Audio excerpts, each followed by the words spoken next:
요한복음 19장 25절에서 27절까지 말씀입니다.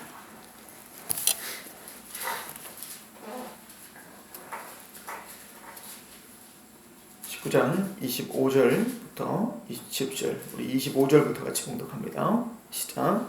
예수의 십자가 곁에는 그 어머니와 이모와 글로바의 아내 마리아와 막달라 마리아가 섰는지라.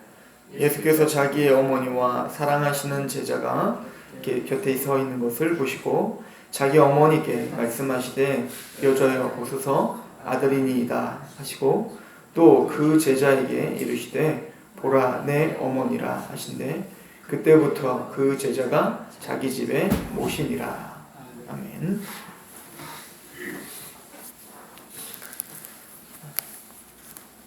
가상칠한 우리 세 번째, 네 번째 말씀이 여자여 보소서 아들입니다 라고 하는 말씀과 보라 내 어머니다 라고 하는 말씀을 함께 보려고 합니다.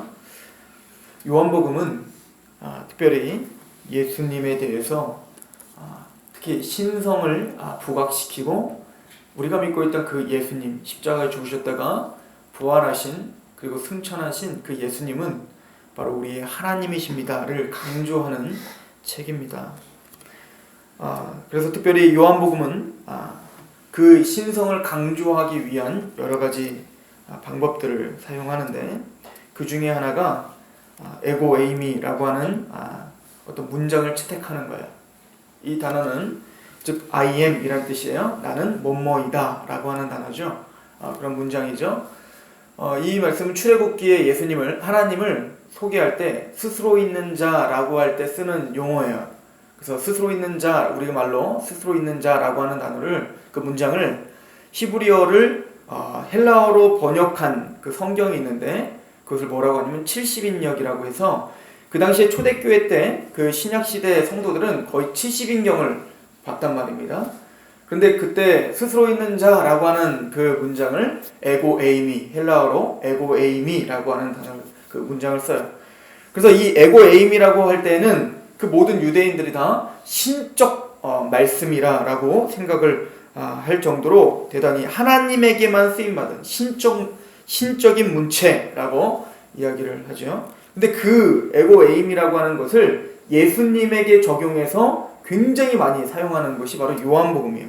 특별히 요한복음은 나는 뭐뭐다 에고 에임이라고 하는 단어로 7가지를 사용해서 이야기하는데 나는 생명의 떡이다, 나는 세상의 빛이다, 나는 양의 문이다, 나는 선한 목자다, 나는 부활이요 생명이다, 나는 길이요 진리요 생명이다, 나는 참 포도나무다. 그래서 7 완전수를 사용하여 그분은 바로 완전하신, 그리고 그 하나님이신 예수님은 우리의 생명을 주시는 떡이시며 그리고 우리의 세상의 빛이시고 그리고 그분은 천국문을 갈 수 있는 양의 문이시며 그분은 나의 선한 목자가 되셔서 언제까지 우리를 인도하시는 선한 목자냐면 부활이요 생명, 즉 부활 때까지 우리를 인도하시는 선한 목자가 되시고 그래서 그분은 길이요 진리요 우리의 생명 되시며 그분은 참 포도나무, 즉 이 모든 하나님에 대한 이 고백은, 예수 그리스도에 대한 이 고백은 우리가 가지가 되어 포도나무에 접붙임을 당한, 즉 믿음으로 적용돼야지만이 이 모든 예수 그리스도의 신성을 우리의 것으로 가져올 수 있다라고 하는 것을 요한복음은 이야기해주고 있어요. 그리고 특별히 더 나아가서 바다 위를 걸으실 때에도 막 사람들이 두려워하니까 내니 두려워 말라라고 할 때 그 자연을 거슬러 그 자연을 다스리는 분인 내니라고 하는 거예요. 이것도 에고 에이미, 즉 나는 스스로 있는 자다. 그러면서 뭡니까? 그 파도를 잠잠케 하시고 또 바다 위를 걸어가시는 그 초자연적인 신성을 보여주시는 거죠. 또 아브라함이 나기 전부터 나는 있었느니라 라고 할 때 우리는 의역을 해서 아브라함이 나기 전부터 우리는 있었습니다 라고 이야기를 하지만 예수님은 거기서 에고에이미를 쓰시는 거예요. 그래서 아브라함이 나기 전부터 내가 그로라 라고 말하는 거죠. 즉 나는 아브라함 전부터 있었던 스스로 있는 자다, 즉 나는 하나님이다 를 예수님 스스로가 이야기하고 있어요. 그래서 그때 바리새인과 서기관들이 그 유대인들이 돌로 치어 죽이려고 하죠. 스스로 하나님이라고 하기 때문입니다. 또 병사들이 체포할 때 그때 나사렛 예수를 찾으러 왔다라고 할 때 예수님이 뭐라고 합니까? 네로라라고 하죠. 그 얘기 뭡니까? 이것도 에고 에이미. 그럴 때 어떻게 합니까? 그 병사들이 날아가서 떨어지죠. 즉 하나님의 그 신성 앞에 그 에고 에이미 스스로 있는 자다라고 하는 그 말씀 앞에 그들은 납작 엎드려 그 육체가 무너짐을 보여주고 있는 겁니다. 제가 이 말씀을 드린 이유는 요한복음 이렇게 의도적으로 예수님이 하나님이시며 또 하나님의 아들이심을 대단히 강조하는 책입니다. 그러다 보니까 이 초대교회 때는 영지주의자들, 특히 영지주의자 이단들이 팽배했을 때 예수님을 육체는 더럽고 영은 깨끗한 거라고 추구했던 그런 영지주의자들은 예수님이 이 땅에 오신 것은 환상과 같은 것이 진짜 육체를 입고 이 더러운 우리 같은 육체를 입고 오실 리가 없다라고 하는 그런 영지주의자들이 팽배해서 이걸 가현설이라고 하는데, 그래서 이 사도 요한은 의도적으로 그 가현설과도 싸워야 됐어요. 하나님임을 고백하고 하나님임을 증거하고 있지만 또 한편으로는 그 예수님은 아니야, 우리와 똑같은 육체의 모습으로 오신 그분은 참 인간이셨어도 강조해야 됐단 말입니다. 그 중에 하나가 바로 오늘 본문이에요. 예수님은 십자가상에서 누구에 대한 연민이 있는 겁니까? 자기의 육체적인 부모인 마리아, 자기를 낳아준 그 마리아. 어떻게 생각해보면 십자가에서 예수님께서 처절하게 죽으셨을 때 물론 마리아는 그분을 구세주로 믿고 있었어요. 그리스도로 믿고 있었어요. 왜냐면 이미 태 속에 기적적으로 예수 그리스도가 잉태되고 그리고 천사를 통하여서 또 그 사가랴의 찬양을 통하여서 또 스스로 고백한 것을 통하여서 이분은 장차 이 이스라엘을 구원하실 바로 구세주라는 것을 믿고 있었지만, 그럼에도 불구하고 육체적으로 아파서 낳은 자기 아들이었단 말입니다. 자기 아들이 실제적인 뭡니까? 피를 흘리며 그 십자가에서 처절하게 죽임을 당할 때 예수님이 고통을 당하신 것, 물론 영적인 고통, 그 엄청난 고통을 당하실 때 그 밑에서 마리아도 아마 같은 고통을 당하고 있었을 거예요.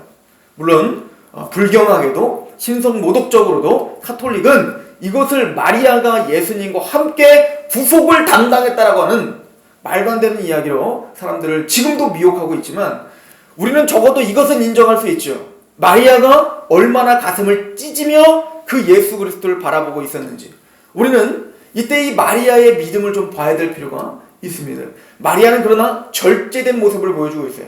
마리아가 흐트러진 모습을 보여주지 않는 것을 우리는 볼 수 있습니다. 그 마음은 찢어지지만 그것을 바라봅니다. 그 믿음엔 뭐가 있었을까요? 자기 아들이 또 하나님의 구세주, 그분이 바로 부활하실 것에 대한 그 믿음이 있었다는 것을 우리는 보고 있으셔야 됩니다. 그러나 예수님은 육체로 태어나 우리와 동일하게 태어나신 그 예수님께서는 그 마리아에 대한, 그 어머니에 대한, 육적인 어머니에 대한 그 마음이 있었던 것입니다.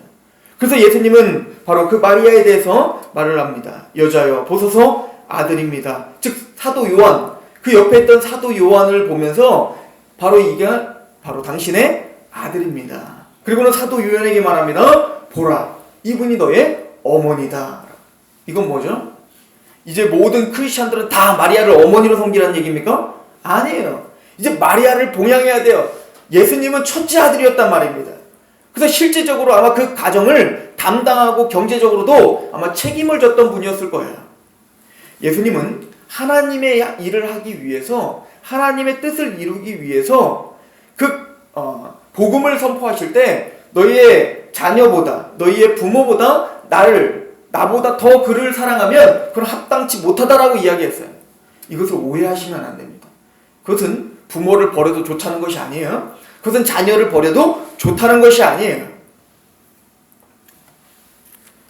사무엘상 22장 3절에 보면 예수 그리스도의 모형이었던 다윗도 하나님 앞에 부름을 받아 기름 부음을 받고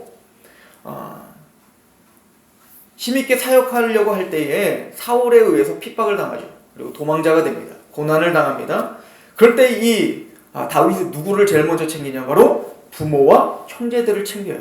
그래서 그 아둘람굴에 그 부모와 형제들을 피신시킨단 말입니다. 근데 자기의 어떤 그 신변조차 지금 안정적이지 못할 때, 그래서 도망을 또 가야 될 때 그 부모를 누구에게 맡기냐면 모압 왕에게 찾아가서 특별히 우리 부모 좀 맡겨달라고 하는 장면이 사무엘상 22장 3절에 나옵니다. 즉 다윗도 하나님의 일과 지금 고난 중에 있지만 누구를 챙겨요? 부모를 챙기고 있어요. 아브라함 본토 친척 아비집을 떠나라 라고 했던 그 말씀을 들었던 아브라함을 생각해 보시기 바랍니다. 본토 친척 아비집을 떠나라고 할 때 예 떠나겠습니다 하고 가차없이 그 하나님의 말씀을 위해서 그 부모를 잘라버리고 버린 게 아니에요. 여러분들 성경을 잘 보시기 바랍니다. 사도행전 7장 4절에 보면 스데반이 아브라함에 대해서 이야기할 때 하란, 즉 갈대아 우르에서 그 부모와 함께 떠나서 하란에 머물러요. 그리고 언제까지 하란에 머물르냐면 그 아버지 데라가 죽기까지. 그래서 그 아버지를 다 장사를 지내고 그리고 나서 하나님은 갈대아 우르에서 하란으로 가서 하란에서 가나안 땅으로 부르는 장면이 나오는 거예요. 즉 무슨 이야기인지 아시겠습니까? 우리 초대교회 사람들부터 우리나라에 처음에 왔던 기독교인들도 이 예수 그리스도의 십자가를 밑에서 본 사람들 아닙니까? 이 십자가의 그 경험을 한 사람들 아닙니까? 구속의 경험, 그 감사함과 그 찢어짐이 있었던 사람들입니다. 그러나 그들은 가정을 버리지 않았어요. 핍박을 받아도 그 가정 앞에서 철저히 그 십자가는 타협하지 않고 온전히 그 부모와 그 자녀들을 섬겼습니다. 그것이 뭡니까? 이 나라를 기독교가 이렇게 힘있는 종교로 만든 원동력이지 않습니까? 즉 그것을 보여주고 있습니다. 예수님은 우리의 모범이 되셨죠? 예수님은 하나님의 뜻에 자기를 내어 던지는 십자가를 하지만 그 십자가를 통하여 뭡니까? 그 가족을 구원시키기를 원했고 그리고 더 나아가서 육체적인 봉양도 하기를 원했다는 것을 우리에게 보여주고 있습니다. 또 특별히 오늘 말씀을 통해서 가톨릭이 그렇다고 해서 이 마리아를 신격화시키는 것을 거부하고 있습니다. 26절에 여자여 보소서, 일부러 예수님은 의도적으로 어머니라고 표현하지 않고 여자여라고 객관적인 시각으로 하나님의 아들 된 신분으로 선포하고 있죠. 여자여 보소서라고 이야기를 합니다. 또 제가 앞에서 이야기하듯이 이 요한복음은 신성을 강조한다고 했습니다. 그분은 천지를 창조하신 우리의 빛이시며 우리의 생명의 떡이시고 양의 문이시며 또 선한 목자가 되시는 분이에요. 길이요 진리요 생명이시지요. 그런 분이 하나님이시죠. 천지를 창조하신 하나님이에요. 그래서 요한복음 1장 1절에는 태초에 말씀이 있었는데 이 말씀이 하나님과 있었으니 그분이 곧 하나님이시라는 거잖아요. 그분을 통하여 천지가 창조되었다. 예수님을 통하여 천지 만물이 이 세상 만들어졌다라고 요한복음 1장 2절엔 선포하고 있습니다. 그런데 그분이 오늘 십자가에 달리신 거예요. 그분은 육체적으로 이 땅에 태어나신 겁니다. 우리와 똑같은 모습으로 태어나신 건 아니에요. 무슨 얘기냐면 예수님은 아담과 똑같은 모습으로 태어나신 거예요. 우리와 같은 죄 있는 모습으로 온 게 아니라 똑같은 육체를 입고 오셨지만 아담으로 오신 거예요. 즉 첫 번째 아담, 타락하기 전에 그 아담, 이게 첫 번째 아담이에요.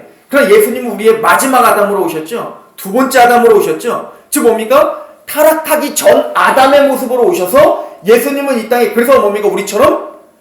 우리처럼 남자와 여자의 관계 속에서 태어난 분이 아니라 동정녀로 태어나셨어야 됐다고요. 왜요? 죄가 없으신 분으로 태어나셔야 되니까. 그리고 33년 동안 뭡니까? 죄 없이 이 땅에서 하나님의 의를 다 이뤄놓으시고 오늘 십자가에 달리시는 마지막 아담으로 오신 것입니다. 그래서 그 예수님은 그 10계명 중에 4가지 계명이 뭡니까? 하나님과의 관계, 이것을 하나님 앞에 순종함으로 다 지켜 행하셨죠. 그리고는 뭡니까? 마지막 6가지 계명의 첫 번째 계명이 뭡니까? 내 부모를 공경하라. 이 말씀도 메시아로서 뭡니까? 완벽하게 지키시는 모습을 보여주고 있으시는 겁니다. 우리는 오늘 이 두 마디를 통하여서 여자여 보소서 아들입니다 라고 하는 모습과 보라 내 어머니시라 라고 하는 말씀을 통하여 예수 그리스도의 그 인성을 보게 됩니다. 즉 하나님이신 그분이 이 땅에 인성으로 오셔서 한 여인, 한 어머니를 사랑하는 모습을 우리에게 보여주고 있어요. 우리는 천국 백성입니다. 우리는 왕같은 제사장입니다. 그 하나님을 섬기는 자입니다. 그러면 그 하나님을 섬기는 우리들은 그 부모들과 또 형제들을 더더욱 사랑하게 되는 거예요.